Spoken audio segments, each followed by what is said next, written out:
webinar. As you know, there are cameras here, so we have friends who join from near and far and basically see the program on the internet. So welcome to all of you. And one more comment that I make before I invite our readers, we will start with some readings, as always, some devotionals, is that we put the flyer up on Facebook for a week or so, and by this morning I got a report back that it was viewed by 20,000 people. So isn't that great? So the word is getting around. So with that note, let me start by inviting our readers to come. The readings that you saw is dedicated to the cause of women, and it will go from, it has a flow to it, and I think you will appreciate that.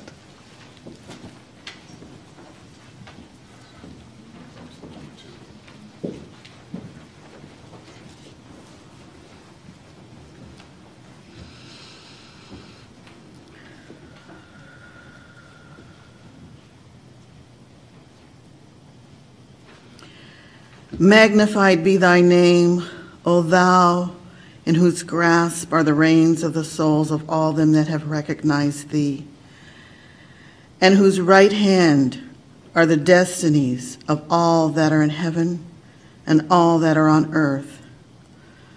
Thou doest through the power of thy might what thou willest, and ordainest by an act of thy volition what thou pleasest.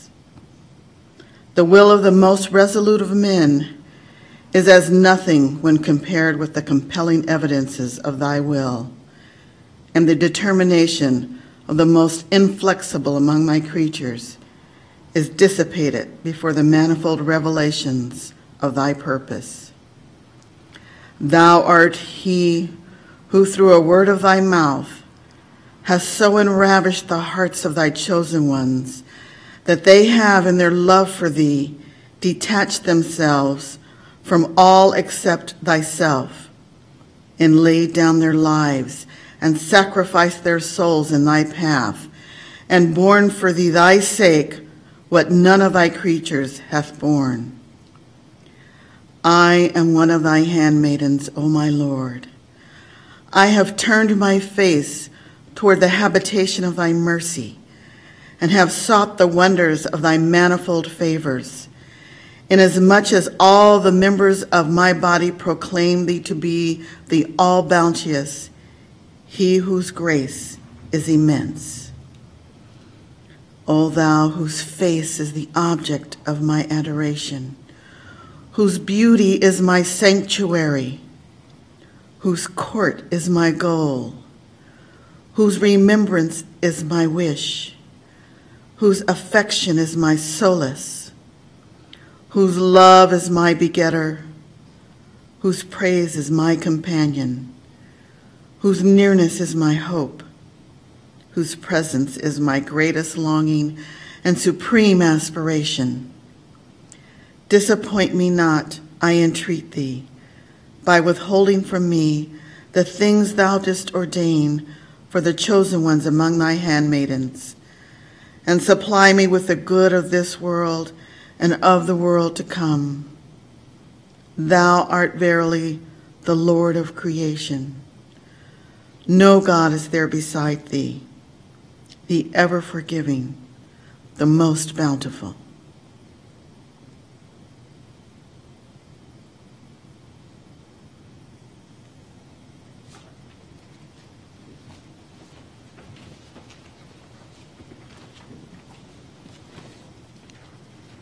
This is an excerpt from talks given by Abdul Bahai during his visits to Paris.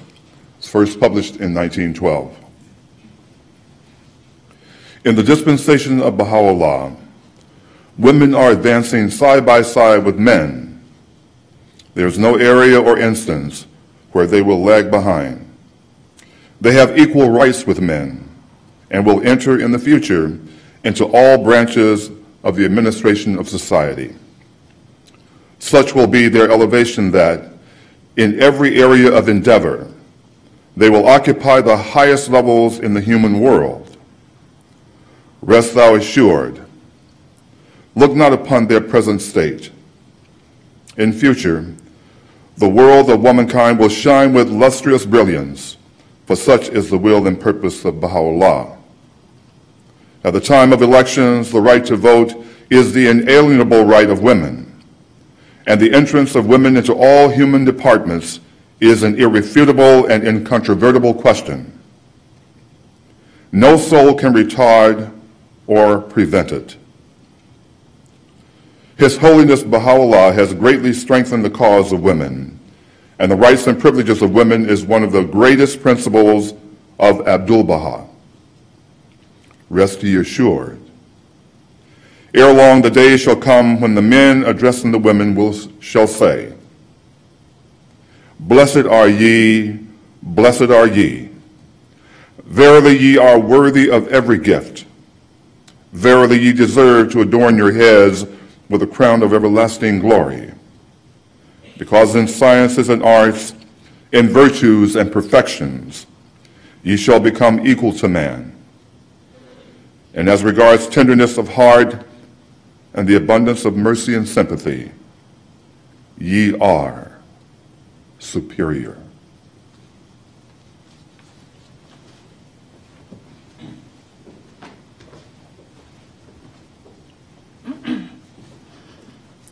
This is a quote from Marianne Williamson. "Our deepest fear is not that we are inadequate. Our deepest fear is that we are powerful beyond measure. It is our light, not our darkness, that most frightens us. We ask ourselves, who am I to be brilliant, gorgeous, talented, and fabulous? Actually, who are you not to be?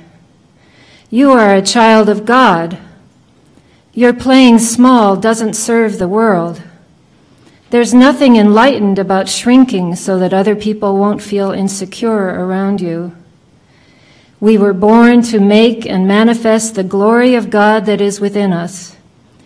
It's not just in some of us, it's in everyone. And as we let our own light shine, we unconsciously give other people permission to do the same. As we are liberated from our own fear, our presence automatically liberates others.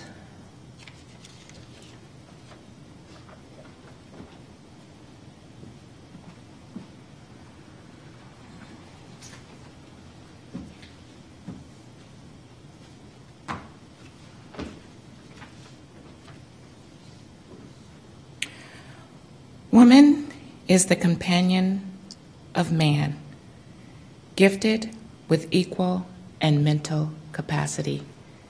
These are the words of Gandhi. Think like a queen. A queen is not afraid to fail.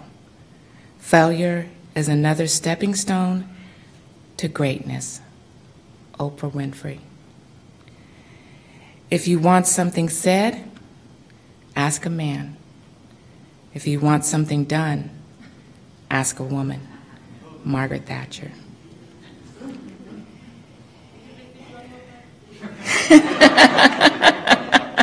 I think it's worthy. If you want something said, ask a man. If you want something done, ask a woman. In too many instances, the march to globalization has meant the marginalization of women and girls, and this must change. Hillary Clinton.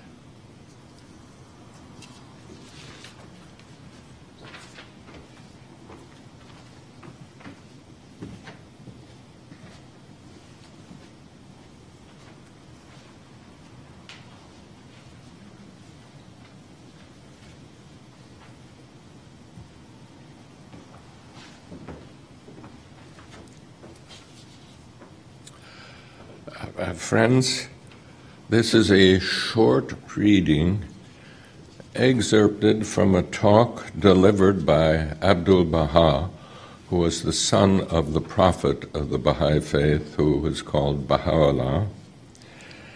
And Abdu'l-Baha visited the United States and Canada in 1912, a little over 100 years ago.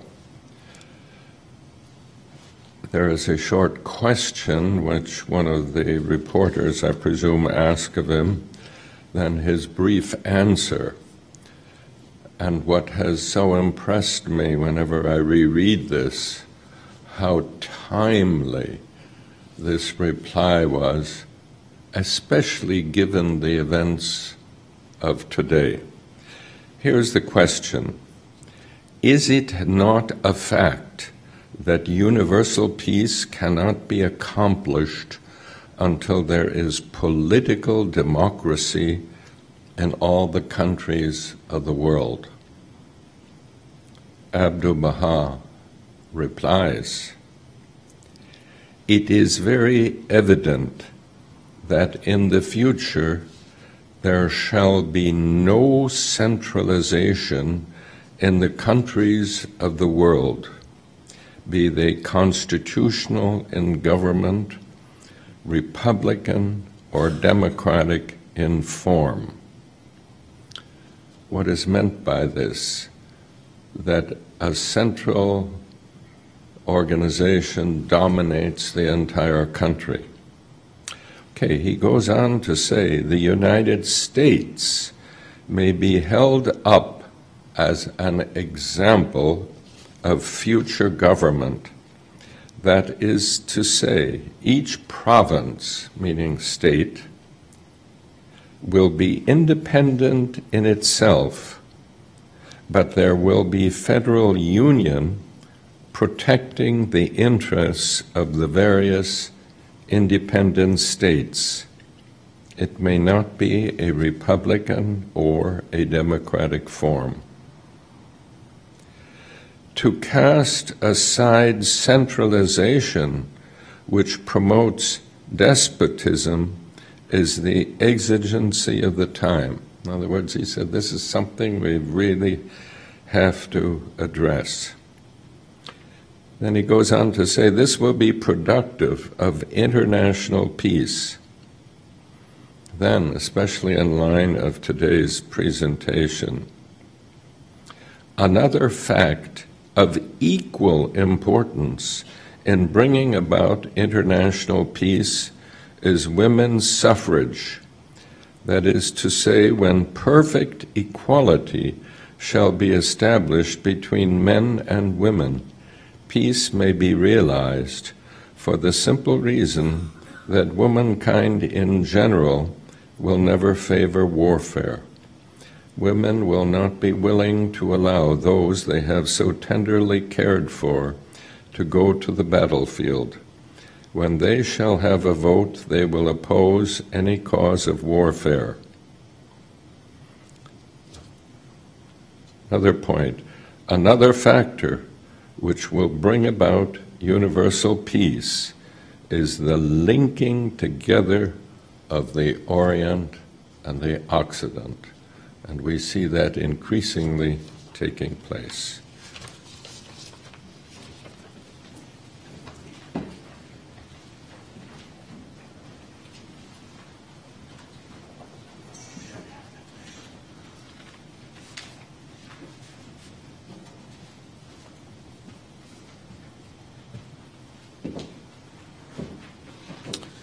Well, we thank all our readers. Thank you very much.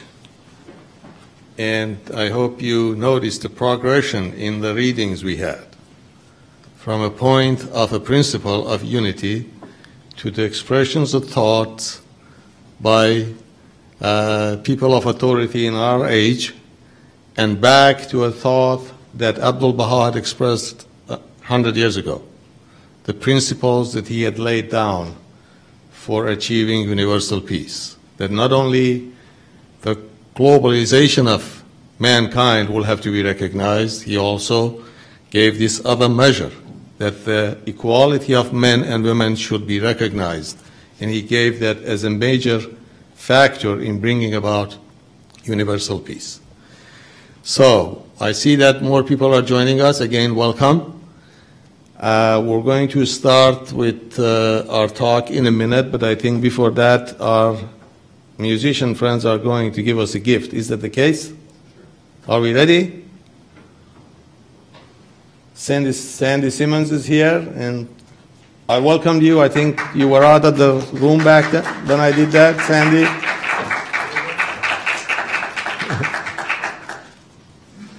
All right, so we'll have one short piece and we'll go from there.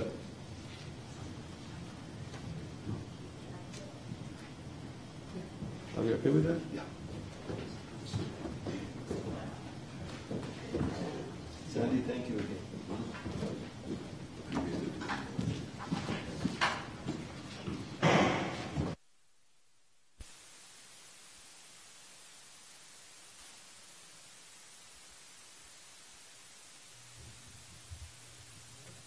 Jamie was telling me that the song that we're going to do is, it's written by Paul McCartney, and he actually wrote it with the intention of expressing his wish for black women to arise and take more of a leadership role in their communities.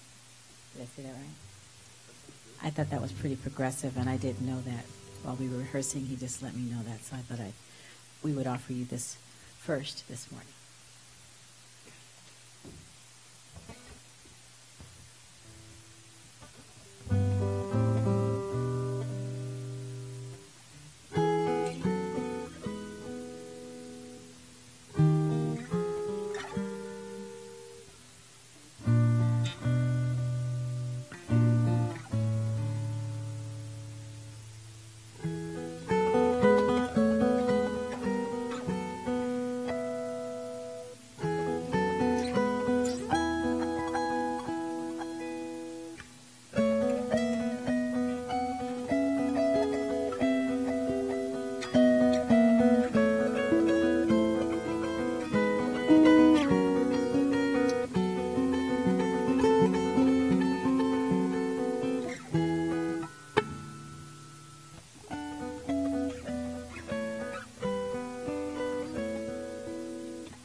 Blackbird singing in the dead of night.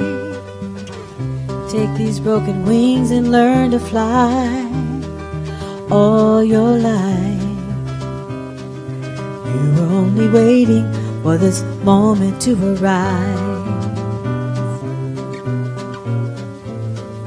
Blackbird singing in the dead of night. Take these sunken eyes and learn to see. All your life you were only waiting for this moment to be free. Blackbird fly, blackbird fly into the light of the dark black night. Blackbird singing in the dead of night. Take these broken wings and learn to fly. All your life, you were only waiting for this moment to arise. Blackbird fly, oh blackbird fly into the light of the dark black night.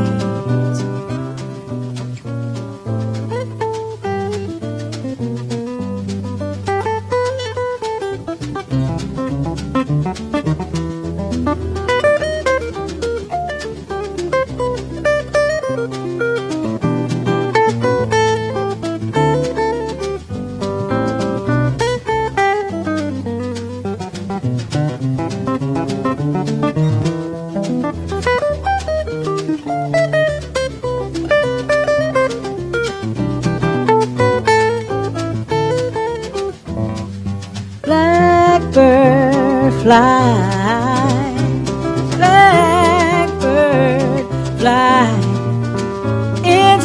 light of the dark black night. Blackbird singing in the dead of night. Take these sunken eyes and learn to see. Oh, your life, you were only waiting for this moment to be free. You were only waiting for this moment to be free. Oh, blackbird fly, blackbird fly into the light of the dark black night.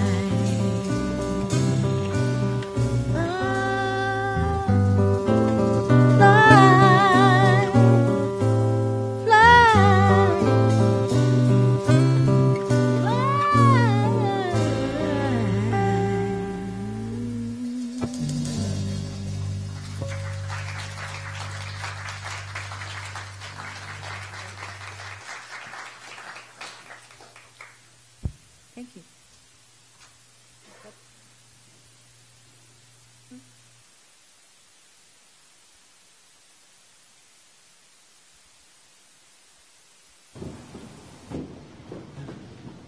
So, friend, you know that more of this is coming back. Thank you very much. What a moving song. And such a perfect song. And so much in tune with the spirit of us getting together here on these Sundays. As you know, friends, one of the main reasons that we get together here on Sundays, at least once a month we try to do this, is to really celebrate our diversity.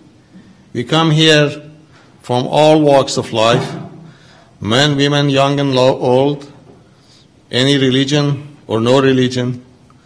We come together believing in the fact that our diversity actually adds to our beauty. It is through the recognition of that diversity, coming together of that diversity, that we achieve our goals and we bring about the next stage of development in our global society, where the human race basically will embrace together as one, as Baha'u'llah announced quite a long time ago. We are all one. So, friends, in that light, we have dedicated today's program to the cause of women, as you know. And we have a great speaker here, sitting here. We're waiting to hear her talk. Barbara Matthews Scott, which we welcome again. Thank you for joining us. Our speaker is a gerontologist working on the process of aging. Is that correct? So she is a member of the board of directors of Women on the Move Network. She has worked with a community-based nonprofit organization for almost a decade on its mission of gender equality, with mentoring programs for young girls, empowerment programs for women, community service projects, and conferences. Women on the Move Network creates opportunities for women to focus advocacy and energy into meaningful projects that will improve the lives of women. A great purpose. And I'm sure you will hear more, I hope. Barbara lives in Temecula with her husband, Sylvester Scott, which we are also grateful to. He's here and was part of one of our readers. Thank you for joining us. She has a BA and an MBA from University of South Carolina. She's writing a book on old age, is that correct? And paradox of physical decline and spiritual greatness. That's the title of the book. In 2012, she was a teacher at Banani International Bahai School in Zambia, Africa. Wrote a book this year, Impressions from Banani. Okay, friends. I can say a lot more, but I'm sure you all want to hear her. So let me just ask you to join me in welcoming Barbara to the podium.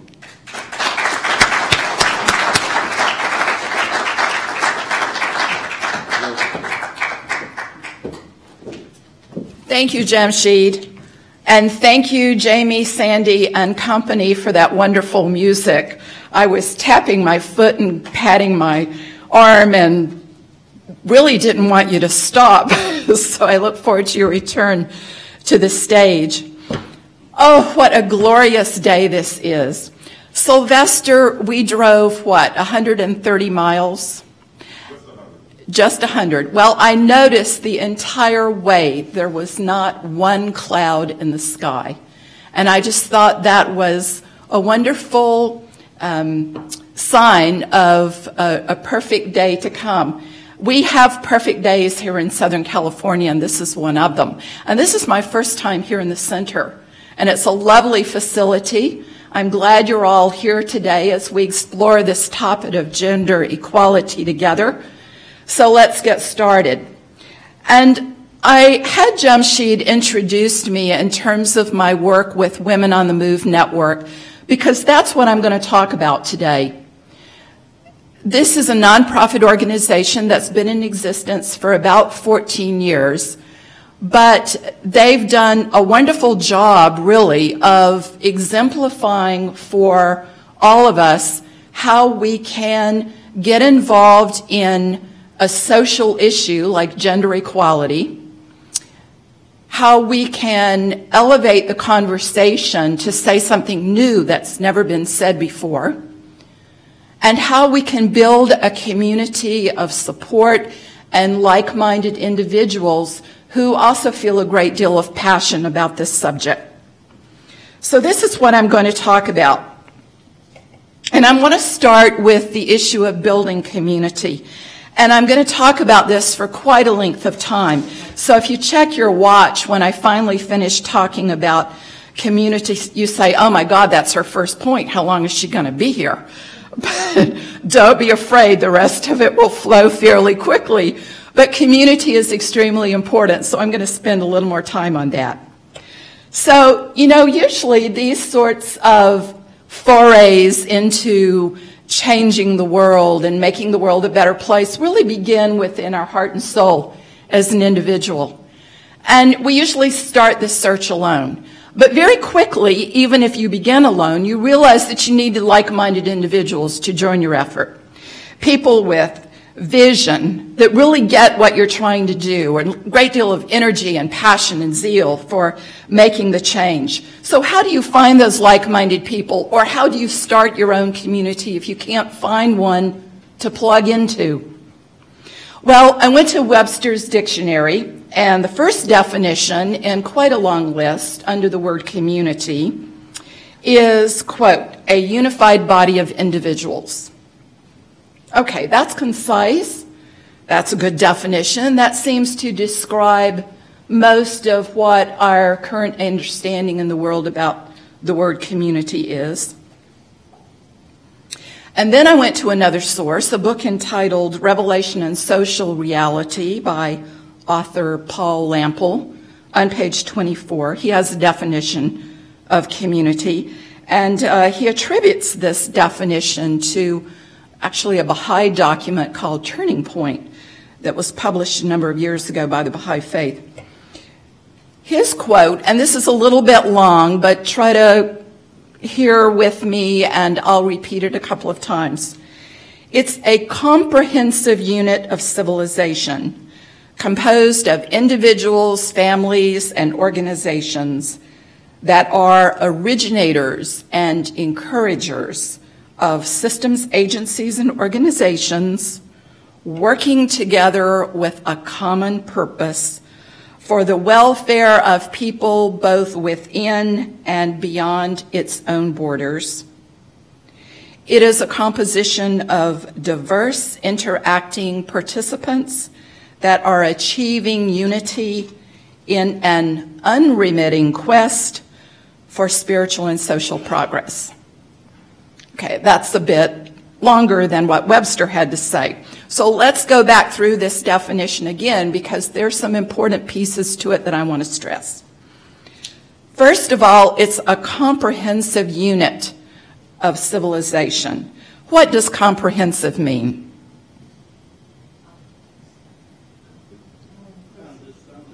Understanding, comprehending, all-inclusive. Well, not all communities today can be characterized as inclusive or really even as understanding. This is really a new nuance to understanding what a community is or what it can be. So, a comprehensive unit of civilization composed of individuals, families, and institutions that are originators and encouragers.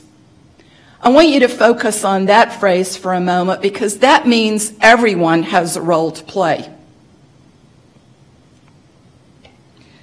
Originators and encouragers of systems, agencies, and organizations working together with a common purpose. And we see the fracturing of the communities in this world around us because of the lack of common purpose and the lack of inclusiveness. Working together with a common purpose for the welfare of people both within and beyond its own borders. Now let me stop there again because this is really a new definition. That a community would no longer be self-serving, concerned only for the well-being of its own members.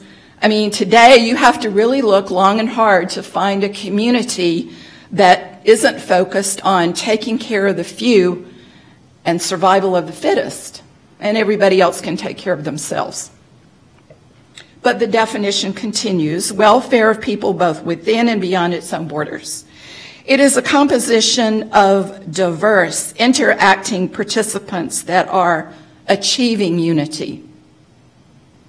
Now, in spite of all this inclusiveness and trying to take care of people outside of its own community, as well as people inside of that community, it still manages to achieve unity.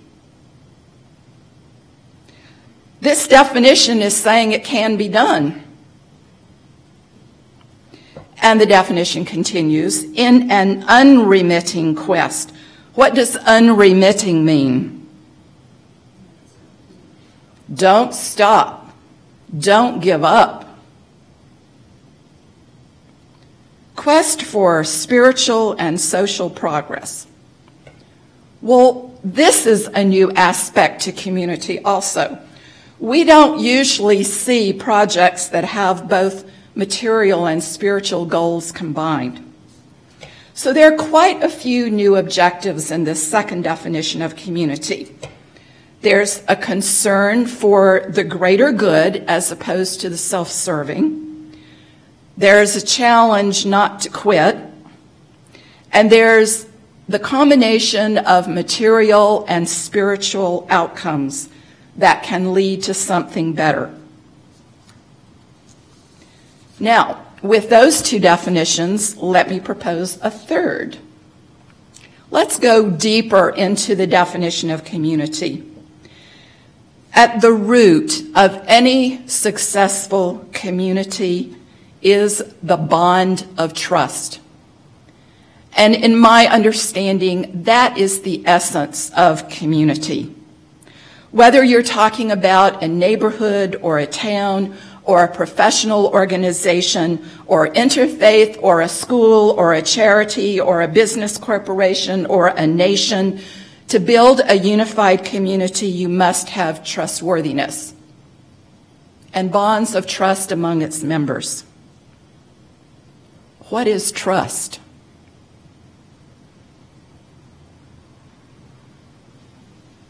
It's a faith in each other. It's a knowing deep within your soul. Has to do with reliability, a predictor of future events.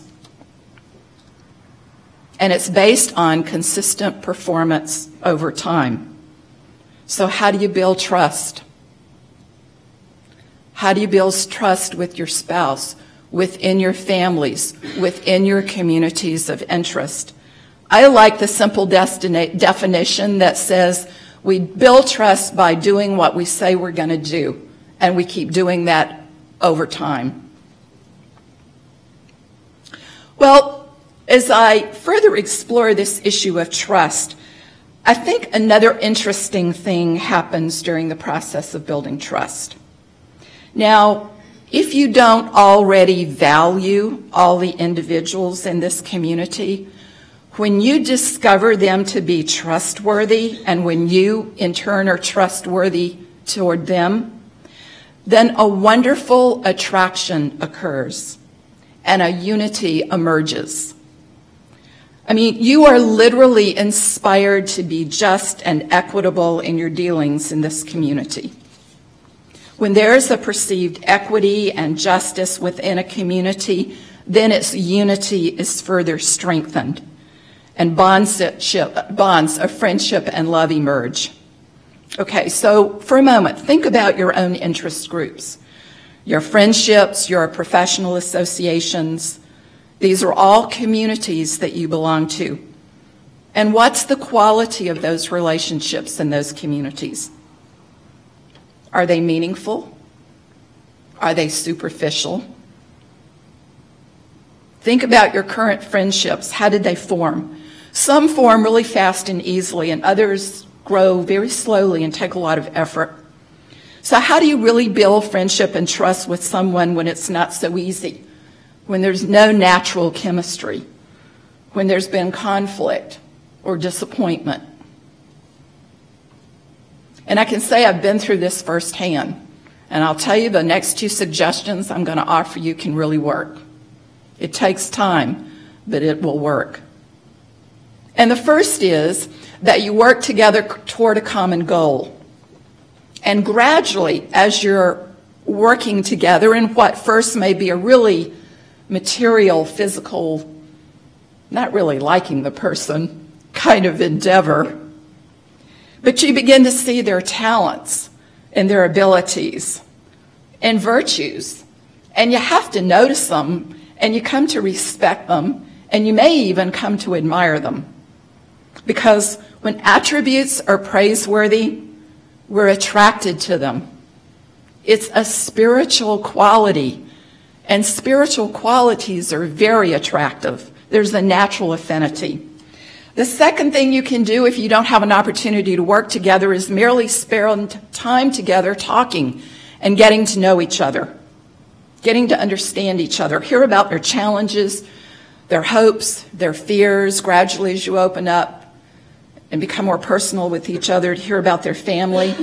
And gradually you come to see a little bit of yourself in them and a little bit of them in you.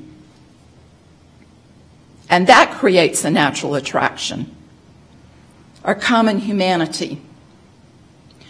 We ultimately find and make a heart-to-heart connection. We form bonds of friendship and understanding that can withstand the test of time if we continue to nurture those relationships. And if we don't find that heartfelt connection, then really there's only a superficial material connection which will not last. But this effort, this connection, is really something we can all do. We all have the capacity within ourselves to do it. Because everyone desperately needs to feel loved. And when we can show love, we are very attractive. People need to feel included. They need to feel valued. And as one of my employees used to say to me, you walk the walk. You talk the talk, but you walk the walk, which I thought was one of the greatest compliments that could ever be given. You must show by words and action. When we work together in a spirit of service for the betterment of the world with this unremitting quest, as Paul Lample calls it, with care, with excellence, that is very attractive. Excellence, I believe, is nothing more than an expression of love. When you strive for a goal, when you paint, when you play your music, and it's got to be exactly right, and you practice and you're striving for excellence. That is the love that you are bringing forth from yourself, expressing in your art form. And we know love is very attractive. So when you show care for a mission, concern for excellence in its programming, you build trust within your community of participants, affection, and yes, even love in those relationships. Those are spiritual qualities that are attractive. That's what makes a difference in a community. That is what works. That is what is successful. Otherwise, we are a material gathering of bodies that has no lasting influence or lasting effect. Now, I'm here to tell you about Women on the Move Network because our little group enjoys this kind of community. Our work, my work with them, is a labor of love. And our feelings for each other are truly love for each other. And when we are together, we are a very attractive group, as I'm going to tell you about.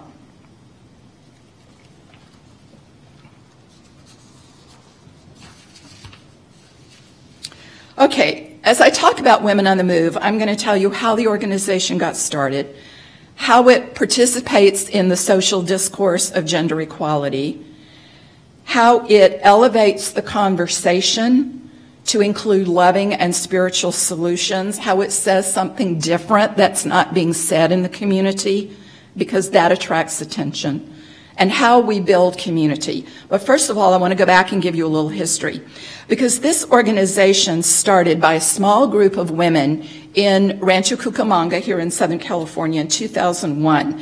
Now, that was 13 years ago, and the brochure still captures the essence of what the women were trying to do. And the brochure says, quote, "Women are powerful advocates for peace in the home, peace in the community, and peace in the world." Women on the Move Network wants to create opportunities for women to focus this advocacy and energy into meaningful projects that will make a difference. Well, that's a great idea, but specifically, what are you going to do? And what are you going to do that's different beside all these other women groups that existed in 2001? In fact, existed since the turn of the century in the early 1900s. What are you doing, Women on the Move, that's different? Why should I listen to you? Why should I join you? How are you going to make a difference? Well, in 2001, before social media and before blogging, which can certainly speed up this process of developing community, Women on the Move Network did it by, first of all, hosting a conference entitled "It's Our Time." Now, doesn't that sound like a bunch of women out with their chest out to say, "It's our time, we have something to say"? And so they did. And 2 months later, as a result of that first conference, they started actually an interfaith devotion called Spiritual Connections that lasted for several years. And they kept going. And the next year, in 2003, they sponsored a writer's seminar to help women, to give women the confidence to be creative and confident writers. 11 years and 3 published books later, that writers group still continues. It's still going on today. Later, that same year in 2003, they had their second conference, and this one was entitled "Jump-Starting the Future." Okay, now you see the progression in these women. So they're becoming more ambitious. Now we're going to jumpstart. We're going to take everybody into the future with us. It was held at Cal Poly University in Pomona. And the next year we held several special topic luncheons in Orange County. And then in 2005 and 2006, we had 2 more conferences. And in 2006, the title was "Embracing Our Destiny as Leaders." Women as leaders. Okay, so you see how we've gone from "it's our time" to we're moving forward in the future, and now we're embracing our destiny. And we had this alternation of education and service. education and service. Education and service is the way we moved forward. A community of interested individuals had begun to form, and the number of attendees at each of these conferences increased, and like-minded organizations that heard about us wanted to associate, and yay, donors wanted to contribute. That was an especially welcomed part. Because laying a solid foundation for an organization, or what we might call building a brand, takes time. And as I said, social media today can speed up that process, but this is what we did about 14 years ago. That's how Women on the Move began. All right, now let me switch and tell you a little bit about the programming of Women on the Move in 2014. And I'm going to highlight very, very briefly 8 areas of program that we pursue. But the first one is the most important one. It's the first one we launched. It's our flagship program. It's a program for little girls aged 9 to 11 entitled, Who's Your Hero? With a question mark. So I'm sure at this point there are some images floating into your mind about who these little girls might choose as their heroes. We took a slightly different approach. Our youth development program is built on the belief that young girls should really understand who they are. They're talented. They're capable. They're certainly equal to boys. And 9 to 11, as you parents know, is quite an interesting time for young girls as they're moving into becoming women. And they're bombarded by media and society's ideas of sexualization for them. And they confront friendship cliques at school and mean girls in the community and bullying and racism, and too often from their family and immediate communities, low expectations for education and life accomplishment. So what we wanted to do was to elevate their expectations for education and teach the dangers of a culture of sexualization and raise their self-esteem and teach them, most of all, that despite their family or their community or any troubles, they can be the hero of their own lives. Well, after a couple of years, when these little 9-year-olds reached 11 and it was time for them to graduate, they didn't want to leave. Well, we knew the program was successful if the girls liked it, and they were meeting the outcomes that we had projected for the program. So we found ourselves really creating Junior Women on the Move, which was for the girls who were at least 12 years old. And we did that. We moved forward with the curriculum for them. Well, then after we started that, the reputation of this primarily mentoring kind of youth development program reached some owners of a home in the Rancho Cucamonga area for troubled girls in the community, and they wanted us to come offer them a special program. And at first, we didn't know if we wanted to take that on because the girls that they had in mind for us to assist were like 16 to 18 years old, and we're thinking, okay, it could be too late for us to have an influence with them, but we went back and we really thought about that and we said, no, we need to put together a program for these girls. So this year we launched a program for very young women ages 16 to 18. So these 3 youth development programs, as I said, are primarily group mentoring programs. And we needed mentors, so we reached out to the local colleges, especially for female students in education or sociology or gender studies or psychology to service program mentors.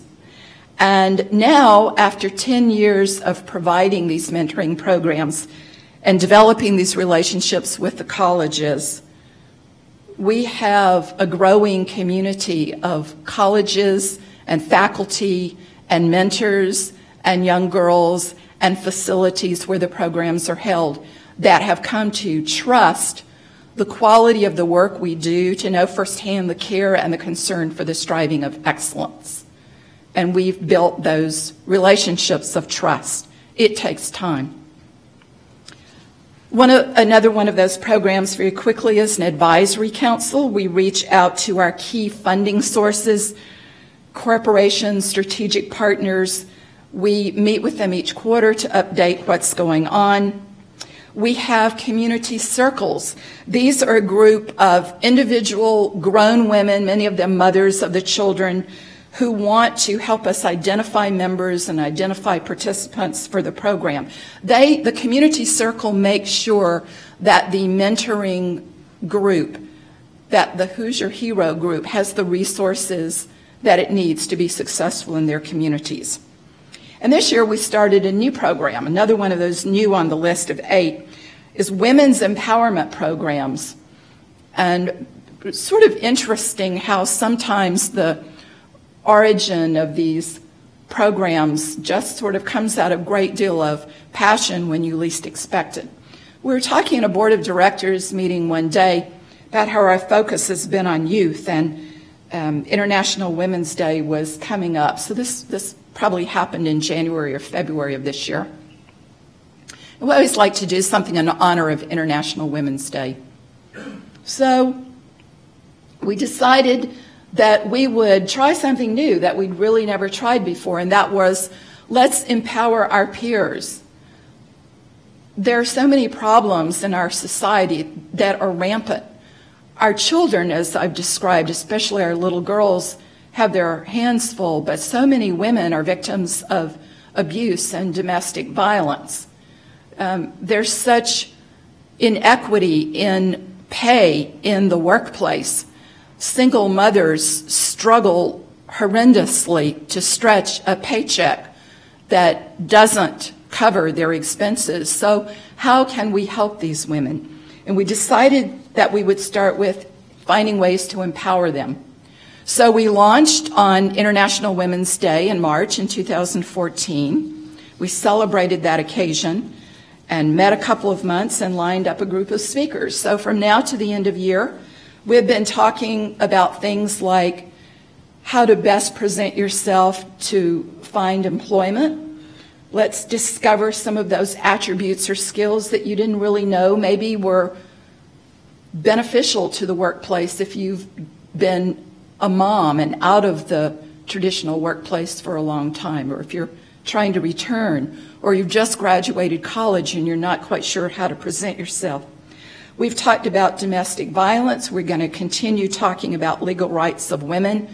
We're going to help mothers understand the Common Core curriculum, which is now being spread throughout our school systems. We're going to talk about aging and the challenge of parenting your own parents, financial literacy for women. So we're on our way to empowering women. The community is growing. The programming is growing. We're going to hold special topic luncheons again next year. Another of our 8 programs, which I wanted to mention, is Girl Talk. And once again, this is an example of how things can organically begin to grow after a period of time. One of our mentors actually became Miss California. And today she's an aspiring actress who's actually working a good bit. We're quite proud of her. I don't know if you've had an opportunity to see Megan Tandy. But after serving as Miss California for a year, Megan decided that she wanted to come back and be involved in our organization again. But this time on a little bit broader perspective. She wanted to start a one-day event called Girl Talk for teenagers. So with the help of Macy's and Megan's enthusiasm and her contacts, we just in July held our second Girl Talk event for teenagers, and once again attendance is growing. I think the first year we had about 30, now we had about 40 girls, and they talk about makeup and clothes for back to school and the importance of education and the importance of your parents and being friends with them and bullying and how to be peacemakers and And now we know that next year we have to add a new topic because boys have come up again for the second year in a row on the feedback form for a topic we really need to talk about. So we committed to talk more about boys next year at Girl Talk. Another of our 8 programs is our Gala fundraiser. I'm going to give you a little promotion for this event. It's coming up in a couple of weeks on September the 6th on a Saturday night. You're all invited. I've left invitations on the table in the lobby. You know, when you're able to build your community to a sufficient enough size, you can have successful fundraisers. So we have a dinner, we're having a silent auction, we have live music. I think Jamie has played for us in years past. We're going to have dancing. We have other ways to raise funds during the evening and during the event.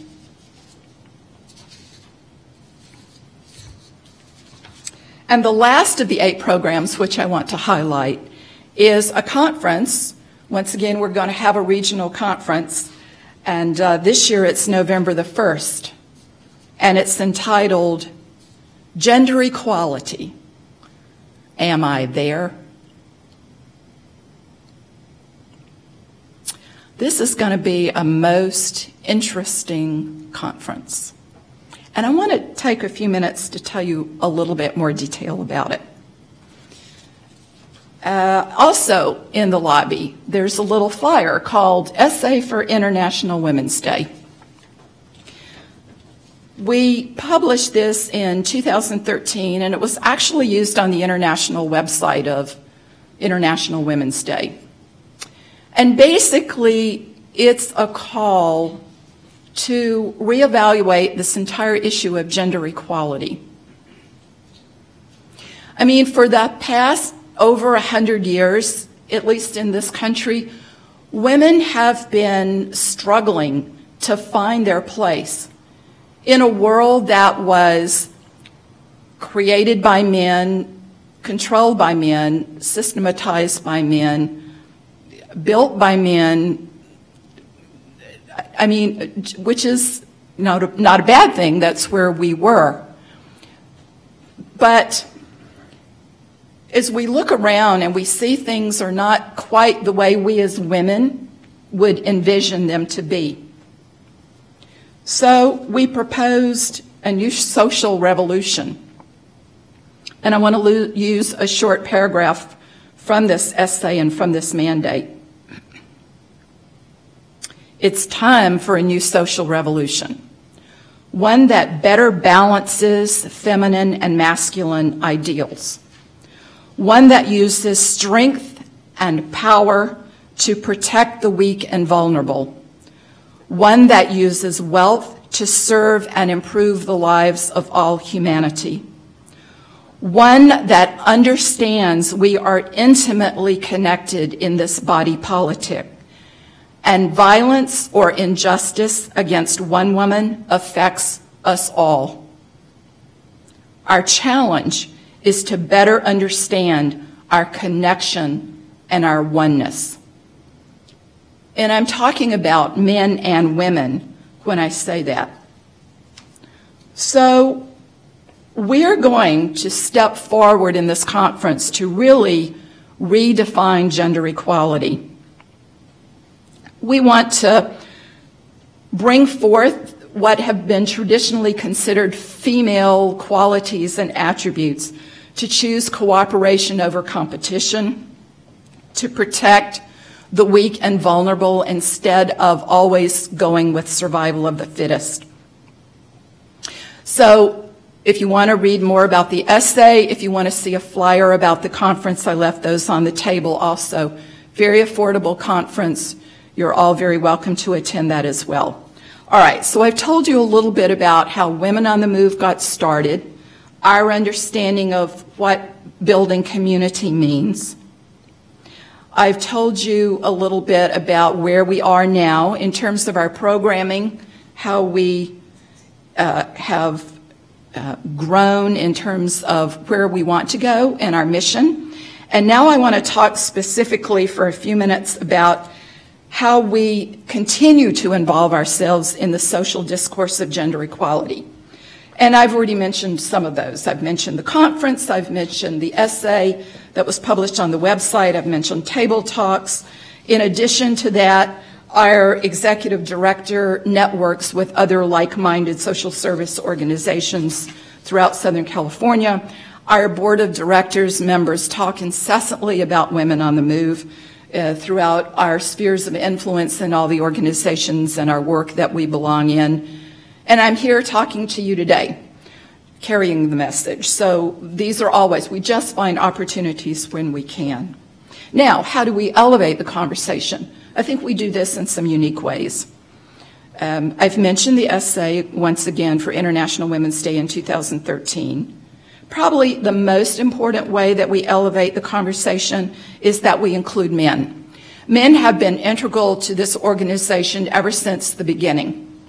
Men actually serve on our board of directors. We have 2 male members of our 9-member board of directors. They were invited to join us about 3 or 4 years ago. And they're avid supporters. They speak at our conferences. They send their daughters to our mentoring programs. They come to our mentoring graduation programs. They're very involved in all aspects of what we do, except that we do not allow men to mentor the young girls in the specific youth development programs. Another way in which we're different, and we print this very plainly on our brochure, is that we do not subscribe to any political agenda or viewpoint, and we do not participate in partisan political debates. And another way in which we elevate the discourse is that we list the outcomes of our youth development programs in our brochure. We want parents and participants to understand. I'm going to use the word spiritual, and I don't mean that in a religious sense. I mean it in a compassionate, caring, spirit of service to the world attitude that we have for, well, once again, beyond our immediate boundaries, beyond our community.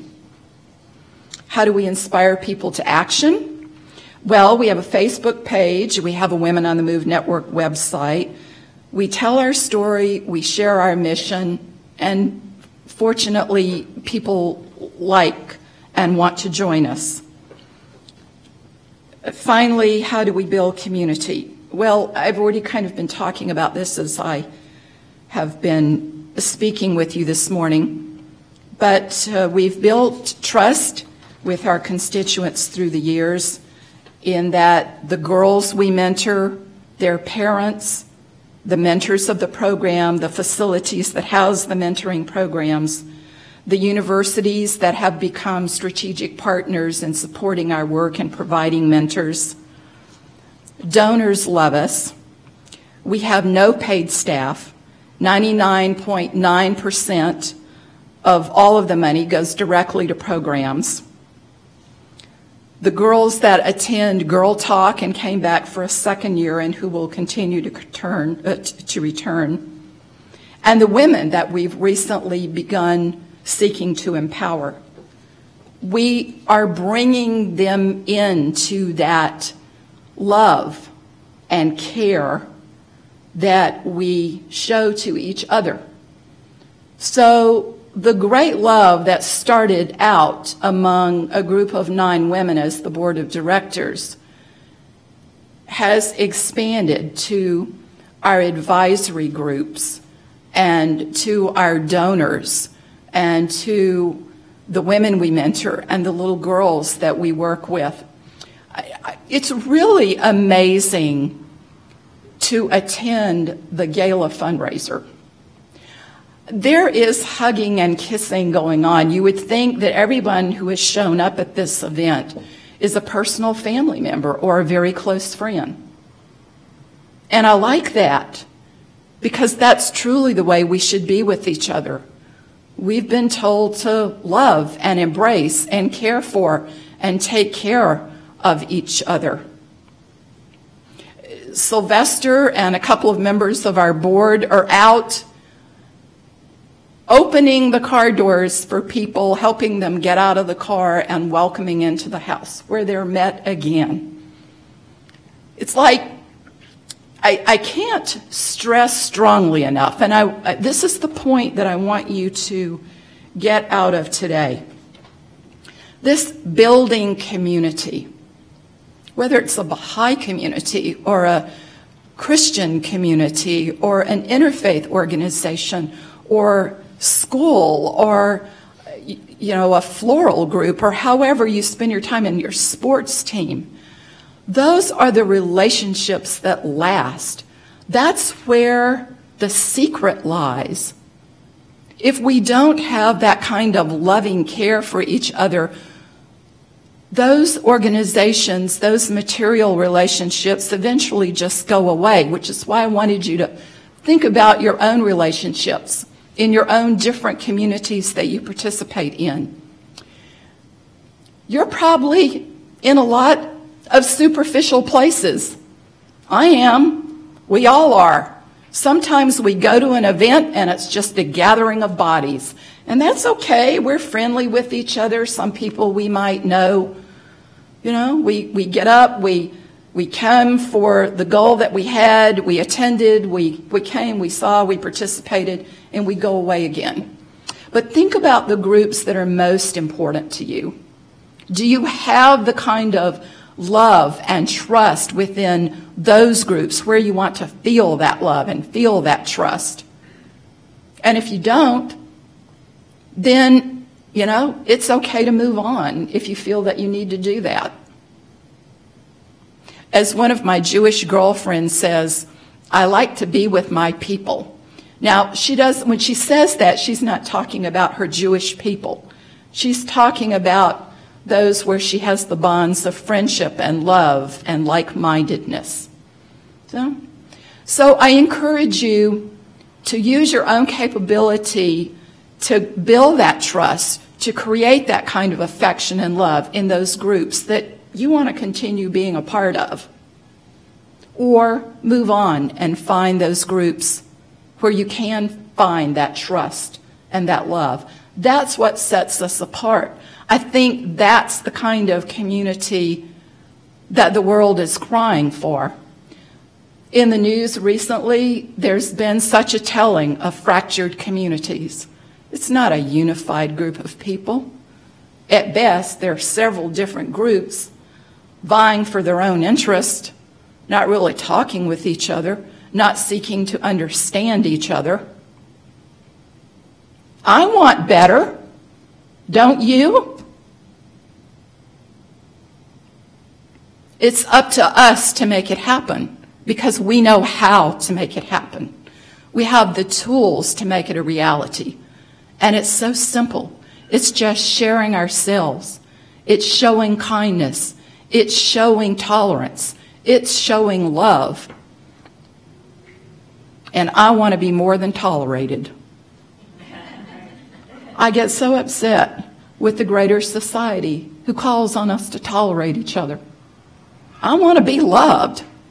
I want to be made to feel special and valued. Don't you? That's what we can do. It's within the capacity of each of us to give that to each other. That is the call. And let me close with this, because I would not be doing my job for Women on the Move Network if I didn't invite you again to come to our fundraiser, to come to our conference, to make a donation, to get involved, to start a little girls mentoring group, to start a women's empowerment group, or start your own.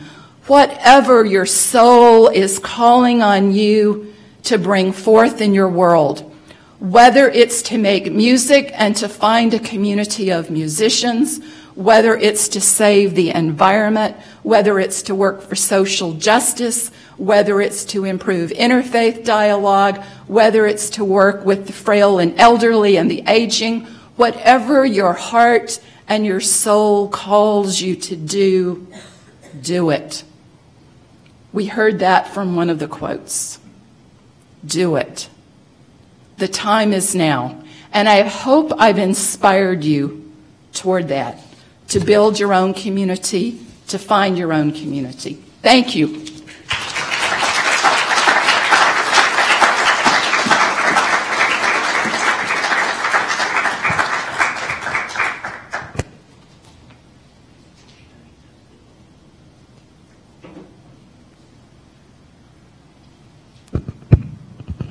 Barbara, thank you very much. Let's give her another hand. I'm sure our friends here may have some questions. Would you kindly consider at least a couple of questions, considering the time? Let's see whether our friends have any questions. Go ahead, please. Is this working? Considering that this is a great challenge, the equality of men and women, and the amazing shift that's taking place globally with this in mind, what kind of programs or facilitation do you have to help the male shift from looking at women and girls a certain way and embracing this new the new roles and the new notion of the equality of men and women? That's an excellent question. And I think most men in the room would say, woman, decide what you want and then just tell me. So I see some smiles in the room. That's what my husband says. Barbara, just what do you want me to do? I mean, I find a lot of husbands. Well, I was really mainly thinking about young men that are in the age groups of the youth. I was really thinking more about the young men and how I read an article that talked about young men are retreating because they're not quite sure how to navigate this new young woman with the education that she's obtaining, with the leadership skills and abilities she's stepping into in corporate America and in her community. They're not quite sure how to navigate this woman, that they can no longer control and dominate as in past decades and centuries. So I'm wondering what kind of programs are in place to help them navigate this new feminine, yeah, thank you. Yes. Community. And I would add to that it really affects all ages. Yes. One of the things we've discovered even with young boys is that, they may get one message in one venue, but I look at mothers and fathers and I say, fathers, what are you modeling for your sons in the way you treat your wife and your daughters?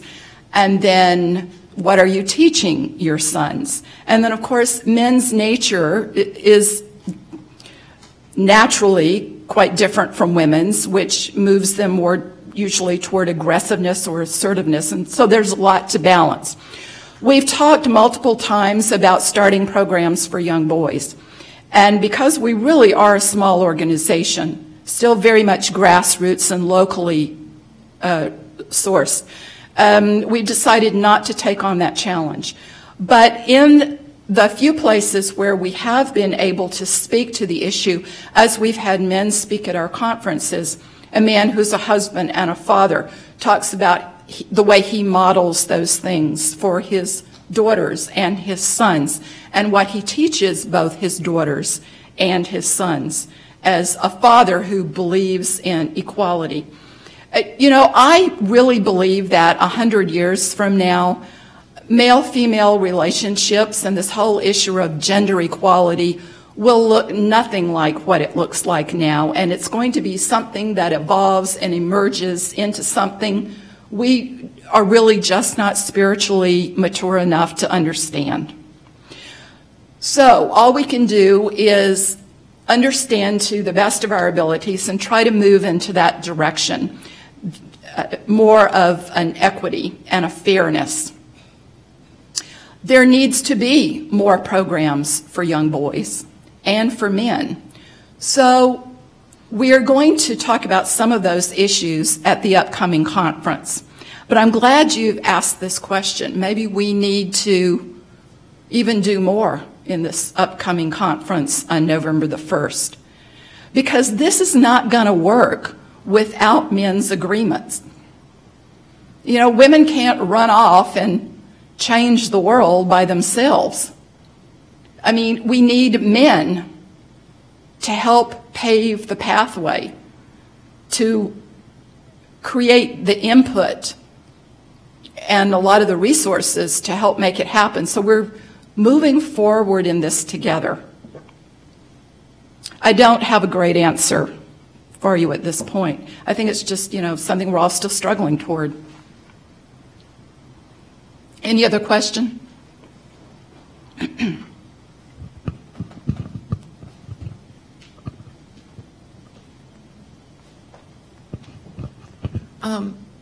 You say you're a grassroots organization. I'm wondering, are there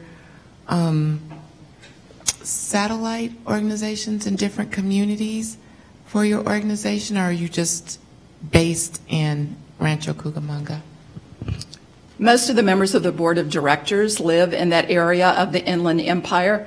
In the past, we have initiated programs in San Diego and in Palm Springs, but they are still not in existence. And one of the things that you'll discover as you move forward in the social cause is that not everything's going to work. So we have found that because more resources are in the Inland Empire, then that's where our programs are located. But we do have a women's group in Temecula and one in another area, but mostly Inland Empire. Are there platforms within your organization to help people start and help people to find your organization? Like if I wanted to bring your organization to the Santa Monica West Side area, is there a platform in your organization to help me do that? Yes. Who are some of the other members of the board? There was a request to talk about some of the members of the board of directors. Okay, the originator of this idea is Dr. Wilma Ellis Kazemzadeh. Dr. Ellis had been invited to travel to Ireland and speak at a national women's convention there, which she did, and she was very excited by what she saw. So she came home and she got a few of her fellow female friends together and they started Women on the Move Network. Barbara Marino is an educator who has lived in Costa Rica as well as the United States, and she has been a great source of our educational material, developing curriculum, if you will. Dr. Ding Jo Curry was chancellor at one of the community colleges in Orange County. Frank Pinkerton is former dean from Chaffey College. Omid Furatan is a professor of economics at Laverne University. Sohaila Azizi is an attorney in the Inland Empire. I'm a gerontologist. Diane Gunther is a community advocate. And I think one other member who has moved to Emeritus is Gry Kavalheim from Orange County. So it's a very diverse group. I think I hope I haven't left out anyone. I think I've mentioned just about everyone. Is there another question in the back?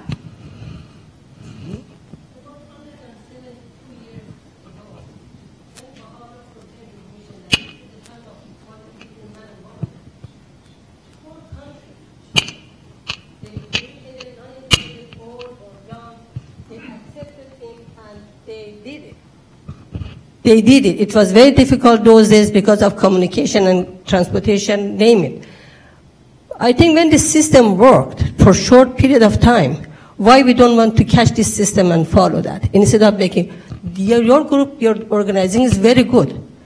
But it takes long time. As it takes long time, we are prolonging the suffering of humanity.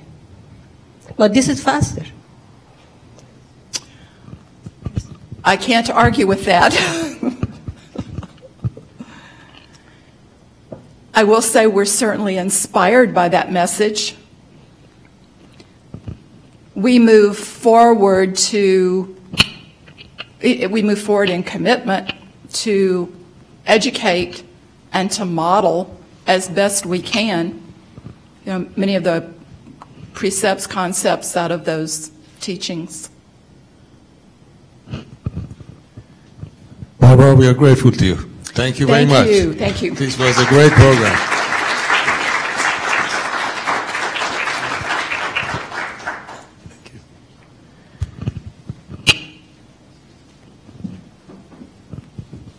Thank you.